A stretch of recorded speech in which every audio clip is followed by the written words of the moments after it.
It is raining outside. I have a hydro flask full of tea. Let's talk about K-pop and books. Hello everyone, I am Brianna and welcome back to my channel. Today I'm going to be doing part 2 of recommending you books based on my favorite K-pop songs. You guys had a really fun time with the last video and I had a fun time making it, so I wanted to do a follow-up because there are a ton of K-pop songs that I am obsessed with. Obviously, as we all know, K-pop just got Infinity Ward on Spotify, so hopefully you guys can still access some of these songs some other way besides that, but I have added all the ones that are still available on Spotify to a playlist down below, so check that out if you are interested. I can't wait to share with you guys all of my recommendations, but before we get started, a quick word from today's sponsor, Book of the Month. If you didn't already know, Book of the Month is a super popular and fast-growing online book service for readers. Their mission is to promote new and emerging authors and help readers discover books that they love.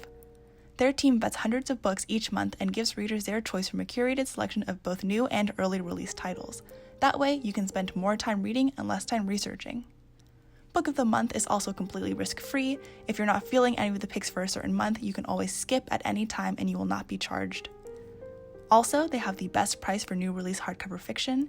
If you are new to the service, you can get any of the March picks for just $9.99 with the code BOOKBUD.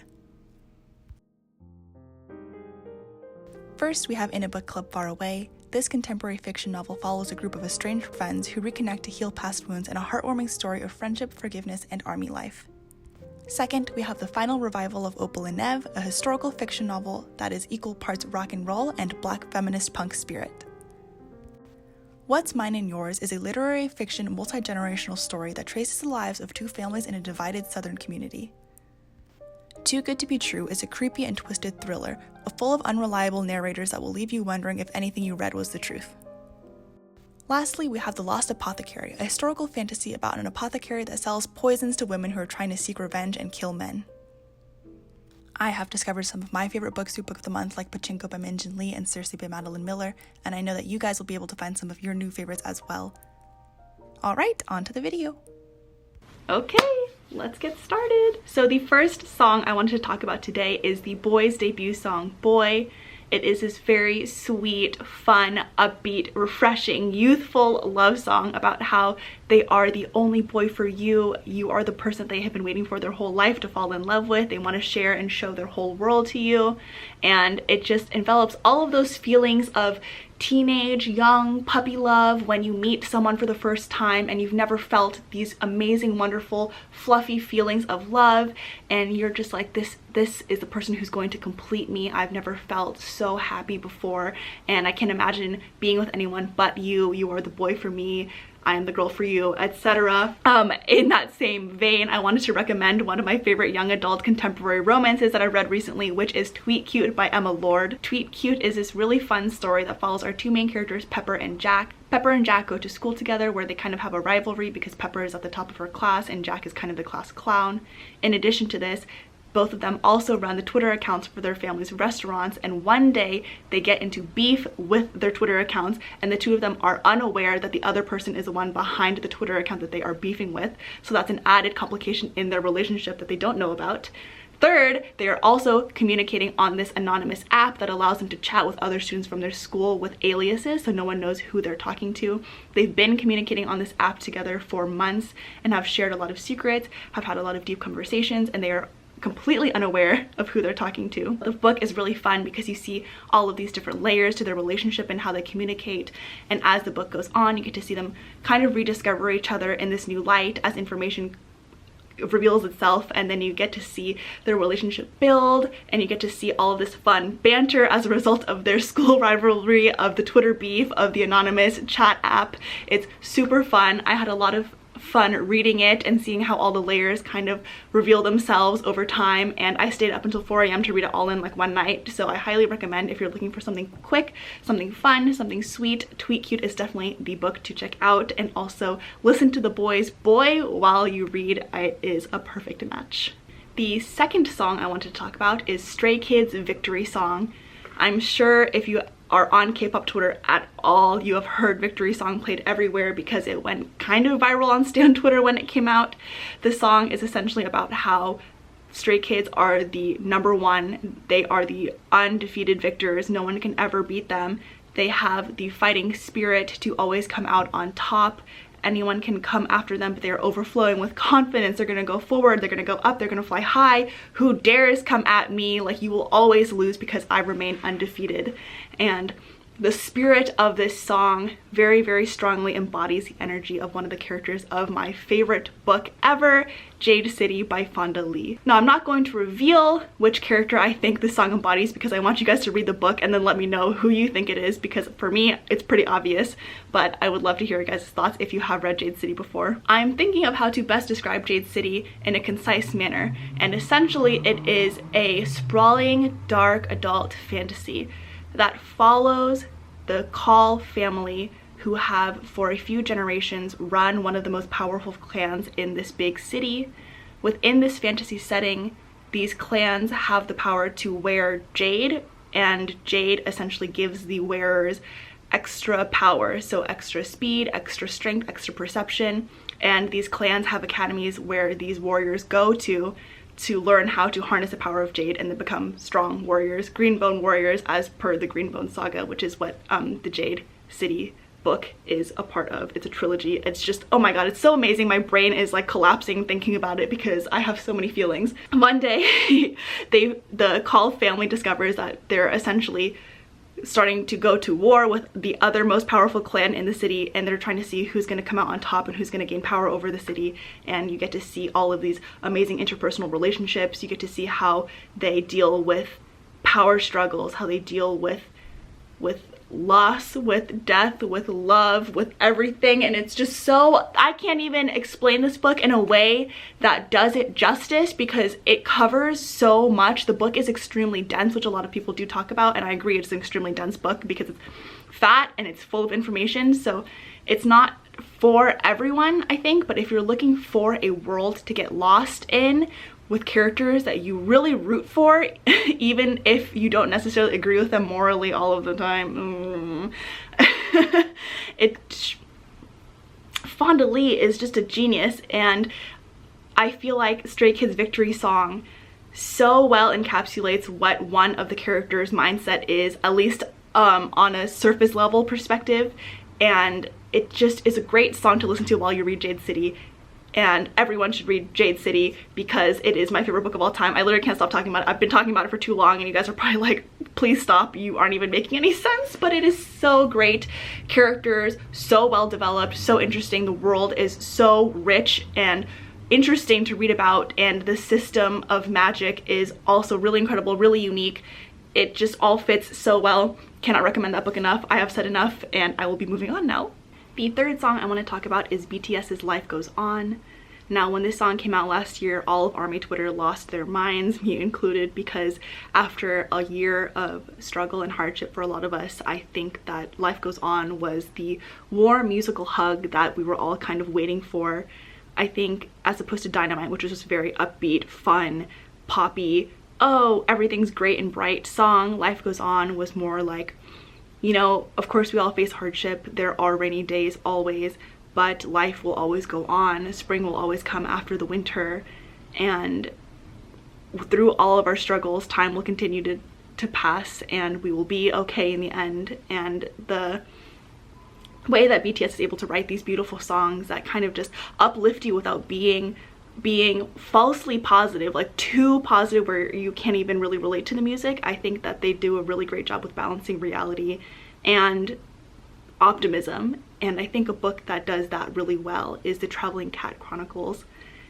This book made me sob and I wasn't going into it thinking that I was going to cry so much, but similar to Life Goes On, it just has this note of reality, and how in even the most difficult, darkest times that we face, there is something to look forward to, that there is beauty in the things that we feel, and that it's not bad to be sad or to be lonely, and it is a part of existing. And what the Traveling Cat Chronicles is at its core about is this cat. It's told from a cat's perspective as he travels the countryside across Japan with his owner. He basically tells a story of how his owner is meeting up with people from his past, friends from middle school, from high school, and they basically rehash all of their experiences throughout their childhood together, and the cat kind of sees it all unfold and gives us a perspective into his owner's life. Beyond that though, it's a book that deals a lot with loss, with grief, with the relationships we build with people, I think. And it was such a quick read, and yet it's lasted with me for so long, and it touched me so much. And I remember just at the end, it's not even an overwhelmingly sad book where something really big happens at the end, but it just was so moving in the same way that life goes on is. And I don't know how to even explain the feelings behind the Traveling Cat Chronicles. It's just a book that you kind of have to read and experience for yourself. It is really short if you are interested in that. I think if you just want something comforting to turn to, that is a great book to check out. The fourth song I want to talk about is Twice's most recent comeback, which is I Can't Stop Me from their Eyes Wide Open album. I Can't Stop Me was a cultural reset. I was not expecting that amazing retro energy when they came out with that song. It's so catchy. The lyrics are spicy, which I wasn't expecting. It's very much a new direction that Twice is going in, and I am very, very much interested to see what they do next. The lyrics are talking about what I interpret as being a forbidden love. It's like that the spotlight's on them, and yet they hear the dark side calling to them, and they can't resist falling for this person even though they know it's not the right move, it isn't the thing to do, and yet it's irresistible. It's calling to them. They can't help but be engaged with this other person, and it's very spicy. They want to cave in. The ending's obvious, it's not right, but I can't stop me.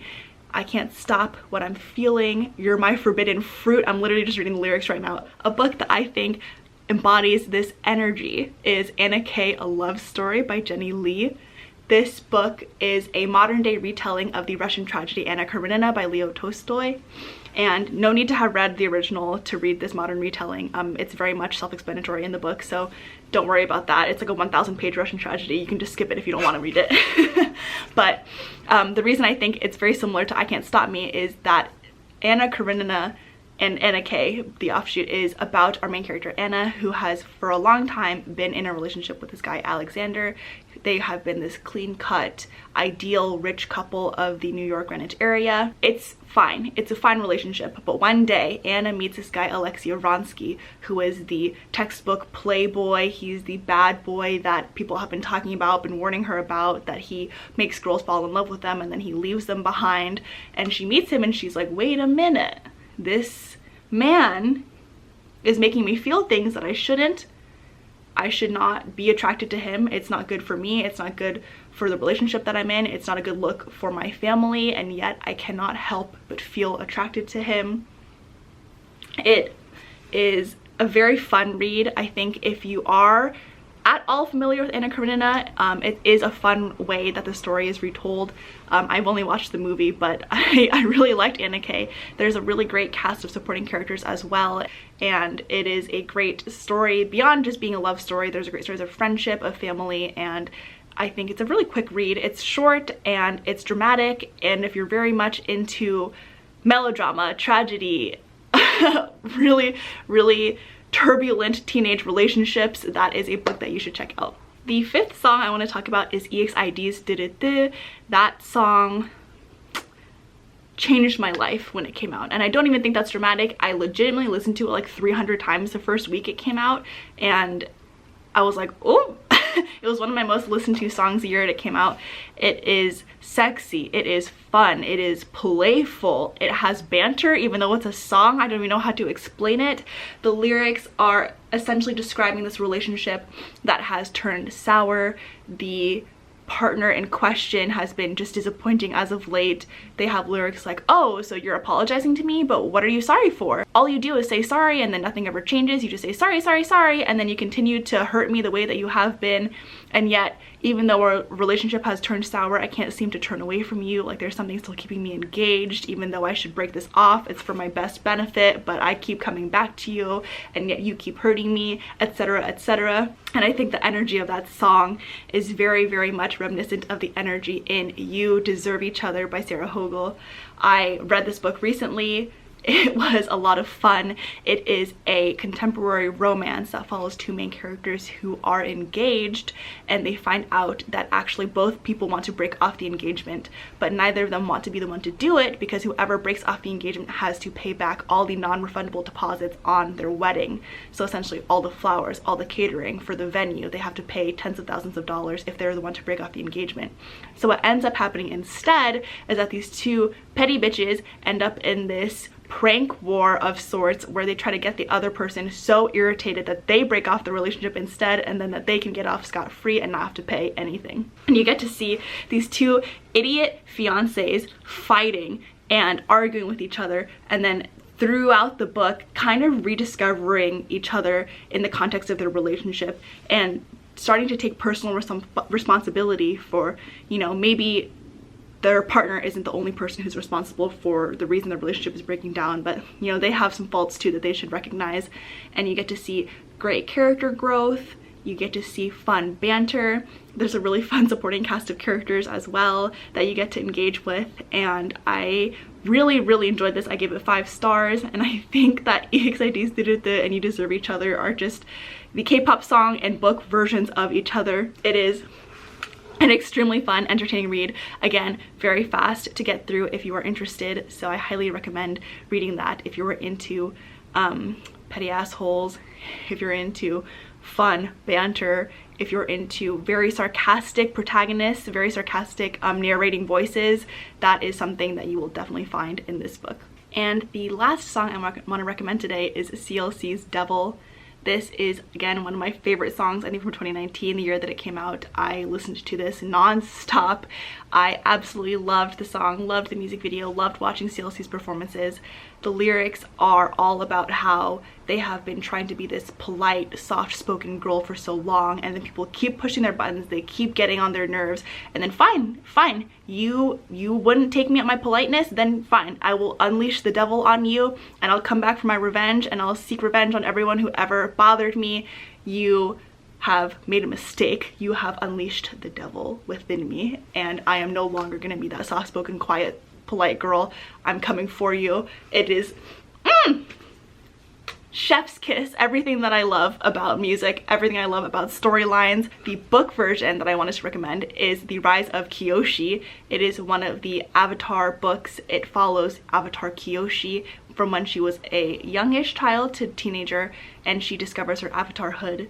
She essentially, like this song, had always been this very polite, not soft-spoken, but essentially she would never talk back if people bullied her. She would always choose silence over fighting. And she was always this kind servant girl who knew her place, who never stepped a toe out of line, until a tragedy happens and someone that she trusts betrays her, betrays everyone that they love, and then she decides to give up that life of being that quiet servant girl and seek revenge and accept her avatarhood and use her powers to avenge the people that she's lost. And phew, that book, I read both Rise of Kiyoshi and The Shadow of Kiyoshi, its sequel, I think in just a matter of a few days, because I was so pulled into that world. And I do think that you should probably have watched Avatar: The Last Airbender prior to reading this book, because it doesn't give you any exposition in terms of the fantasy aspect of it. So like the bending system and things like that, it kind of assumes you already have a background knowledge. So don't dive into this book if you haven't already watched Avatar: The Last Airbender. But if you have watched ATLA, definitely read The Rise of Kiyoshi, because I think it is a great add-on to the story. You get to find out a lot more about past avatars and how they all grapple with their own moral dilemmas about having all of this power and trying to stay a good person overall. If you have grown up with Avatar and you're looking for something to kind of read but you don't want it to be as kiddish, Rise of Kiyoshi is for you. It is about these baddie bitches getting revenge, taking names, kicking ass, etc. Read it while listening to Clc's Devil. You will not regret. Chef's kiss for both the song and the book. And that is all I have for you guys today. Thank you guys so much for watching, and thank you again to Book of the Month for sponsoring today's video. Let me know what songs and books you guys are reading and listening to down below, because I'm always looking to add more stuff to my playlist and my TBR, so I can't wait to see what you guys say, and I will see you again next time. Thank you for watching again. Goodbye.